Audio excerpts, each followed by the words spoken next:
Zari membahas saudara apa tujuan Tuhan naik ke surga, supaya apa yang Tuhan sediakan bagi setiap kita menjadi bagian setiap kita. Yang setuju boleh berikan tepuk tangan dulu yang paling meriah buat Tuhan. Haleluya. Nah, saya beri khotbah hari saudara adalah bicara tentang tujuan kenaikan Tuhan Yesus. Sama-sama bilang sama saya, tujuan kenaikan. Amin. Apa tujuan Tuhan Yesus naik ke surga? Yang pertama saya mencatat adalah to declare power, atau untuk menyatakan kuasa. Sama-sama bilang sama saya, menyatakan kuasa. Sama-sama bilang sama saya, kuasa. Amin. Kita buka Yohanes 14 ayat 3. Yohanes 14 ayatnya yang ketiga. Sama-sama kita baca saudara. Yohanes pasal yang ke-14 ayatnya yang ketiga. Yang sudah di sana Yohanes 14 ayat 3 boleh bilang aku diberkati Tuhan. Haleluya. Sama-sama kita baca. 3. Iya. Dan apabila aku telah pergi ke situ dan telah menyediakan tempat bagimu, aku akan apa? Dan membawa kamu ke tempatku, supaya di tempat di mana aku berada kamu pun apa? Saudara bisa tandai yang kita kembali ke sana. Bagian awal dikatakan apa? Dan apabila aku telah pergi. Sama-sama bilang sama saya, aku telah pergi. Amin. Dalam terjemahan yang lain saudara, dalam bahasa aslinya aku telah pergi punya makna saudara poreumai. Artinya apa? Aku pergi. Untuk apa? Maknanya bicara tentang apa? To lead over, atau untuk memimpin. To pursue the journey, atau bicara tentang melanjutkan apa yang sudah dimulai. Jadi Tuhan sekali lagi saudara, dia pergi ke sorga. Ini kata yang sangat penting saudara. Jadi Tuhan Yesus bukan diangkat ke sorga, Tuhan Yesus bukan dibawa ke sorga, tetapi dia pergi ke sorga. Makanya saudara nonton salah satu podcast yang undang saya di Denny Sumarko, saya bilang saudara, dia pergi ke sorga. Kenapa? Karena dalam otoritasnya. Kenapa? Karena dia adalah Tuhan. Katakan amin. Kalau bicara tentang diangkat ke surga, artinya ada otoritas lain di luar otoritas dia, saudara. Tapi Tuhan Yesus berkata, aku pergi ke surga, menyatakan apa? Aku pergi ke surga dalam otoritasku, aku berkuasa, menyatakan kuasa yang luar biasa. Yang setuju boleh berikan tepuk tangan yang paling meriah buat Tuhan. Makanya saya mencatat di sini, saudara, dalam banyak terjemahan Alkitab yang terbuka, terjemahan lama bahasa Indonesia sehari-hari dikatakan aku pergi di sana, saudara. Karena sekali lagi ini menyatakan kuasa, ini menyatakan otoritas. Saya mau bilang sekali lagi saudara, bicara tentang Tuhan kita dalam kenaikannya, dia menunjukkan bicara tentang kuasanya yang luar biasa.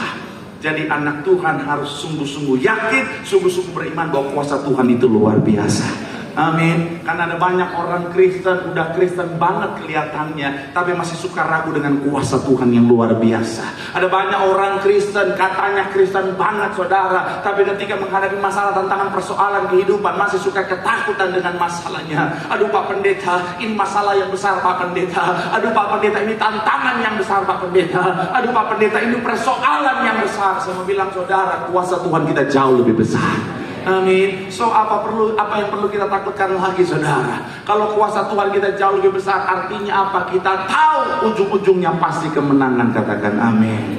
Mohon maaf ya, ada banyak orang kadang-kadang saudara suka ketakutan ketika menghadapi tantangan. Pak Pendeta, ini Pak Pendeta ada orang menjatuhkan saya Pak Pendeta. Kuasanya soalnya dia punya posisi, dia punya power di kantor Pak Pendeta. Saya mau bilang saudara, tidak akan pernah melebihi kuasa Tuhan yang besar. Amin. Udah Pak Pendeta, ada orang pakai kuasa kegelapan Pak Pendeta. Hello, kita anak terang saudara. Amin. Gelap dan terang. Bukan. Sabar. Udah mau menyerang anak-anak muda yang pacaran beda agama. Memang ibu-ibu di sini keras sekali. Sabar bu. Ada waktunya. Gelap dan terang, kalau berhadapan, kegelapan pasti kalah, betul ya? Saya mau bilang saudara, sekecil apapun cahaya, dia akan tetap mampu mengalahkan yang namanya kegelapan saudara. Dia akan tetap bisa terlihat di dalam kegelapan sekalipun. Artinya apa? Sekali lagi saya mau bilang saudara, anak Tuhan kita anak terang. Segala kuasa kegelapan gak mampu menyentuh kita anak Tuhan. Tepuk tangan dulu yang paling meriah buat Tuhan. Amin. Dan sekali lagi saya mau bilang saudara, kuasa, keyakinan dan kuasa inilah yang akan menentukan banyak hal dalam kehidupan setiap kita. Makanya pastikan apa? Kita ingat baik bahwa apa? Kita punya Tuhan yang kuasanya luar biasa. Sekali lagi saya gak akan pernah lelah untuk bilang apa lagi kita di gereja ini banyak mujizat Tuhan terjadi. Tuhan nyatakan kuasanya luar biasa. Ada seorang ibu ke jemaat Karawaci saudara, dia berbulan-bulan saudara bersama dengan suaminya saudara, belum dikaruniai anak, bertahun-tahun berusaha tapi belum dikaruniai anak. Akhirnya lakukan segala macam cara, segala macam tindakan medis, nggak juga bisa menghasilkan keturunan saudara. Akhirnya singkat cerita saudara, dalam posisi yang sangat-sangat sudah hopeless saudara. Mereka datang ke gereja di cabang Karawaci, mereka cerita, kita doa sama-sama saudara. Dalam waktu 3 minggu saudara, akhirnya ketemu lagi, mereka bilang, Pak puji Tuhan istri saya sudah positif hamil. Tepuk tangan dulu yang paling meriah buat Tuhan. Tidak ada perkara yang mustahil buat Tuhan. Bilang sama kanan kirimu, Tuhan naik ke sorga, menyatakan kuasanya yang luar biasa. Tepuk tangan yang paling meriah buat Tuhan. Haleluya. Yang kedua, apa tujuan naik ke sorga? Yang kedua adalah untuk menyatakan tujuan. Sama-sama bilang sama saya, menyatakan tujuan. Sama-sama bilang sama saya, tujuan. Amin. Coba kita buka Yohanes 14 ayat 2 sampai 4. Sekali lagi saudara, kita baca Yohanes 14 ayat 2 sampai ayatnya yang keempat. Sama-sama kita baca sekali lagi saudara. Bagian awal dikatakan apa? 3, iya ayat 2. Di rumah Bapakku banyak tempat tinggal. Jika tidak demikian, tentu sebab aku pergi ke situ untuk menyediakan tempat bagimu. Kita loncat ayat yang keempat. Ayat yang keempat dikatakan apa di sana saudara? Ayat yang keempat, dan kemana aku pergi, kamu tahu jalan apa? Sekali lagi ayat yang keempat, 3, iya. Dan kemana aku pergi, kamu tahu jalan ke situ. Saya mencatat di sini saudara, Tuhan Yesus naik ke sorga. Tujuan yang kedua adalah untuk menyatakan bahwa tujuan kita adalah sorga. Sama-sama bilang sama saya, tujuan saya adalah sorga. Amin. Jadi hidup bukan hanya untuk sekedar hidup saja. Hidup bukan hanya sekedar, oh gua akan menikmati hidup karena YOLO, you only live once. Saya mau bilang saudara, itu sesat. Saudara pernah dengar falsafah anak-anak dunia zaman sekarang, you only live once. Kau hanya hidup satu kali saja. Jadi nikmatilah hidupmu seenak-enaknya. Yang memang enak, yang memang enak, yang memang ngasih, yang memang ngasih. Saya mau bilang saudara, itu sesat. Kenapa? Karena anak Tuhan tahu betul setelah hidup di dunia ini ada kehidupan kekal yang Tuhan sediakan di surga. Katakan amin. Dan saya mau bilang saudara, kesanalah tujuan kita saudara. Surga yang Tuhan Yesus deskripsikan begitu jelas saudara, adalah tempat di mana Dia bertakhta saudara, tempat Dia berada di sana saudara. Saya mau bilang itulah tujuan setiap kita. Dan penting untuk setiap kita sadari ini adalah begini saudara. Kalau kita tahu tujuan kita surga, ketika kita hidup di dunia, kita nggak akan asal-asalan saudara. Kita nggak akan lakukan bicara tentang hal-hal yang bisa menghalangi kita mencapai tujuan kita, yaitu surga. Kemarin saya KKR Pasca pemerintah kota Batam saudara. Dan berhubung karena udah ke Batam, saya sengaja sebelum ke Batam saya singgah dulu ke Singapura saudara. Jadi saya ingin memberkati tim saya supaya dia bisa lihat Singapura saudara. Iya. Soalnya dia waktu sebelum jadi tim pendeta dia jalurnya Karawaci Karawang.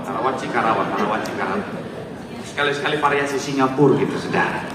Jadi udah. Nah kalau mau ke Singapura itu saudara-saudara pasti tahu bahwa kita akan isi data sebelum kita mendarat ke sana, sebelum kita ke sana, tiba di sana kita harus isi data dulu saudara. Dan ada pertanyaan yang akan ditanyakan bahwa apakah 6 bulan terakhir saudara pernah ke daerah-daerah ini, negara-negara ini dan lain sebagainya. Apakah saudara pernah ngalamin penyakit ini sebelumnya dan lain sebagainya. Itu dicatat di sana semuanya saudara.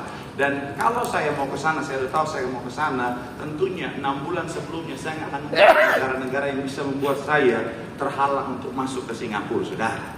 Saya mau bilang begitu pun bicara tentang sorga. Kalau kita tahu tujuan kita sorga, kita nggak akan hidup seenaknya yang menghalangi kita untuk sampai pada sorga. Jangan hidup seenaknya saudara. Pastikan apa? Jangan izinkan keduniawian itu saudara mengikat setiap kita. Karena sekali lagi bicara tentang keduniawian itu sepertinya enak untuk kedagingan kita, tetapi sifatnya itu mengikat saudara.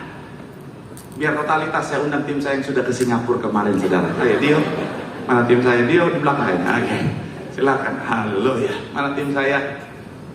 Dio, shalom. Iya, tim saya. Oke. Oh, ternyata dia udah ke Singapura lagi, saudara. Haleluya. Ada di situ, coba liatin. Oke. Ini memang baru muncul khusus di BCP, saudara. Haleluya. Sekali lagi saya mau bilang, saudara, bicara tentang keduniawian itu sifatnya mengikat. Nah, silakan boleh maju. Ini yang ke Singapura kemarin, saudara. Puji Tuhan. Haleluya. Saya menganalogikan dia sebagai keduniawian karena memang mukanya duniawi sekali, saudara. Dan saya mau bilang saudara sini aja lah ya, sini nggak apa-apa sih aja lah ya. Saya mau bilang saudara, kalau tujuan saya adalah sorga, saya tidak akan mengizinkan hidup saya terikat oleh keduniawian ini, saudara. Lihat wajahnya duniawi sekali, saudara. Saya lihat wajahnya pengen nyanyi Saima itu, Saima Sude, saudara. Saya mau bilang sekali lagi, saudara, iya. Kalau kita tahu tujuan kita adalah sorga, kita tidak akan mengikatkan diri kita dengan segala macam keduniawian, saudara. Amin. Kenapa? Karena keduniawian ketika kita ada di dunia mungkin terasa nikmat bagi kedagingan kita. Tapi ketika waktu Tuhan itu datang, ketika Tuhan memanggil setiap kita, segala keduniawian ini akan mengikat setiap kita, saudara. Udah ke Singapura masih kurang gizi lagi. Udah mana di Singapura makannya mahal, banyak lagi. Nggak ada tenaga, alasan licin. Saya mau bilang sekali lagi, saudara. Rugi saya ajak dia ke Singapura. Saya mau bilang sekali lagi, ketika kita mengikatkan diri kita dengan segala keduniawian, maka segala keduniawian akan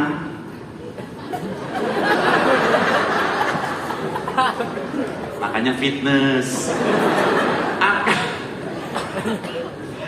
saya pura-pura aja berat ya, akan menghalangi kita, saudara. Jadi sekali lagi saya mau bilang, saudara, ingat baik, tujuan kita adalah sorga. Jangan izinkan keduniawian apapun itu menarik setiap kita, mengikat setiap kita, supaya kapan waktu Tuhan kita akan menuju kepada sorga yang Tuhan sediakan. Tepuk tangan sekali lagi yang paling meriah buat Tuhan. Bilang sama kanan kirimu, jangan duniawi. Tujuan kita adalah sorga. Tepuk tangan yang paling meriah buat Tuhan. Haleluya. Yang ketiga, ibu mesti bersiap-siap. Yang terakhir, yang ketiga, apa tujuan Tuhan? Bicara tentang yang namanya naik ke sorga. Yang ketiga adalah to provide place, atau bicara tentang menyediakan tempat. Sama-sama bilang sama saya, menyediakan tempat. Sama-sama bilang sama saya, menyediakan tempat. Masih dalam ayat yang sama, ayat 2-4 dalam Yohanes 14. Sama-sama kita baca Yohanes 14 ayat 2-4. Sekali lagi kita baca, saudara. 3. Iya, di rumah Bapakku banyak tempat tinggal. Jika tidak demikian, tentu apa? Sebab aku pergi ke situ untuk apa? Menyediakan tempat. Sekali lagi, saudara, sebab aku pergi ke situ untuk apa? Menyediakan tempat bagimu. Dan apabila aku telah pergi ke situ dan telah menyediakan tempat bagimu, aku akan datang kembali dan membawa kamu ke tempatku, supaya tempat di mana aku berada, kamu pun berada. Ayat yang terakhir, dan kemana aku pergi, kamu juga tahu jalan ke situ. Kalimat terakhir dalam ayat yang kedua bilang, sebab aku pergi ke situ untuk menyediakan tempat bagimu. Tadi kita sudah belajar bahwa Tuhan kuasanya luar biasa, otoritasnya luar biasa. Tuhan naik ke sorga dengan otoritasnya karena Dia adalah Tuhan. Makanya Alkitab mencatat Dia duduk di sebelah kanan. Ada banyak orang cuma oh ya Tuhan duduk saja di sebelah kanan gitu, saudara, samping Bapa. Sebenarnya kalau saudara pelajari literasi secara literatur penggunaan bahasa, ini adalah sebuah makna bicara tentang otoritas. Sebelah kanan, tangan kanan itu bicara tentang otoritas. Tuhan berkuasa dan Dia menyediakan tempat. Karena Dia tuan rumah, Dia punya otoritas untuk menyediakan tempat buat saudara dan saya. Amin. Saudara kalau bertamu, terus yang undang saudara, anak yang punya rumah, saudara mau makan, mau ngapain aja, silakan. Dia udah bilang, ayo, ini masuk kamar gue, ini lu tidur aja di situ. Saudara bebas kan? Bebas. Kenapa? Karena yang punya rumah sudah suruh. Coba kalau tetangganya atau nggak tahu siapa, yuk kita masuk ke rumah itu yuk. Rumah siapa? Nggak tahu juga sih.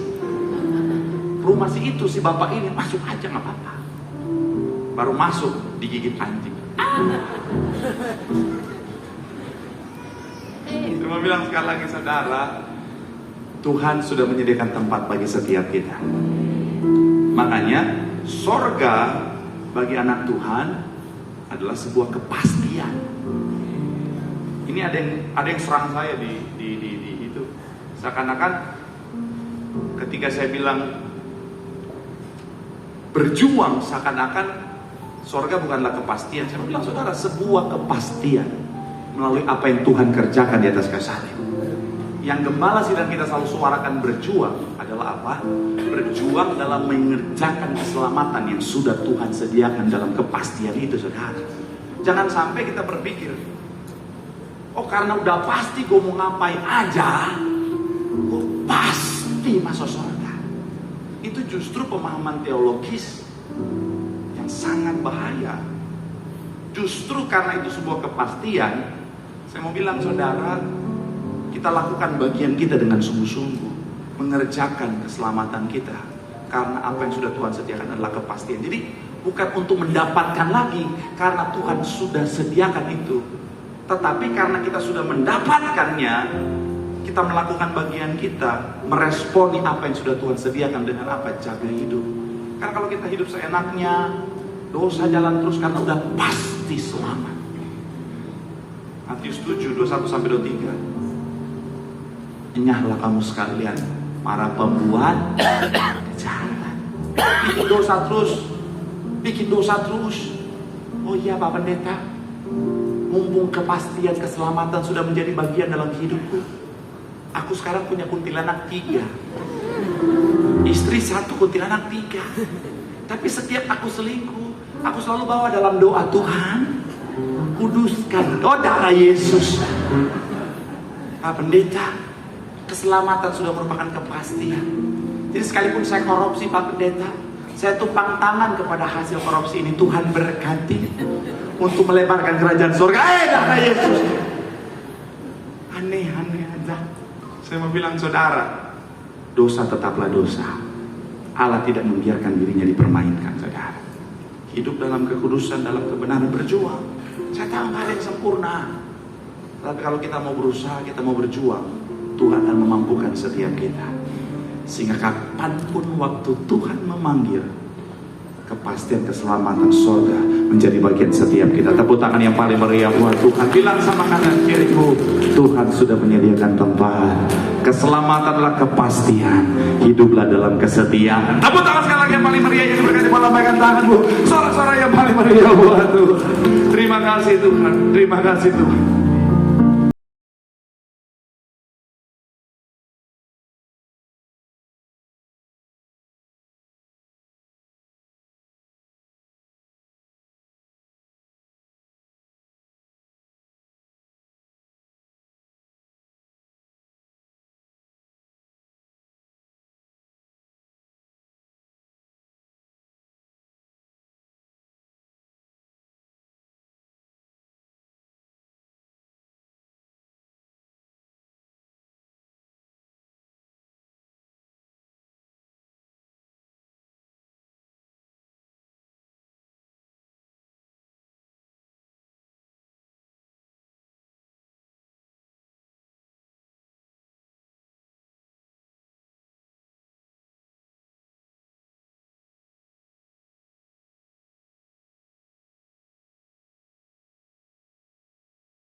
Firman Tuhan mengingatkan setiap kita bahwa tujuannya naik ke surga untuk menyatakan kuasa. Imani sungguh, kuasa Tuhan jauh melebihi segalanya. Kuasa Tuhan jauh melebihi masalahmu, tantanganmu, persoalanmu, sakit penyakitmu, rancangan orang jahat dalam hidupmu. Karena dia Tuhan yang besar.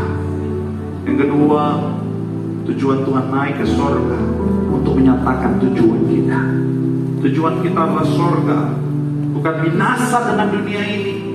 Oleh sebab itu pastikan, jangan izinkan segala keduniawian mengikat kehidupan kita, supaya kapanpun waktu Tuhan, kita akan terangkat menuju kepada tujuan yang sudah Tuhan sediakan. Dan yang terakhir, Tuhan naik ke surga untuk menyediakan tempat. Jadi surga bagi saudara dan saya adalah sebuah kepastian. Jangan tukar apa yang pasti dengan yang tidak pasti.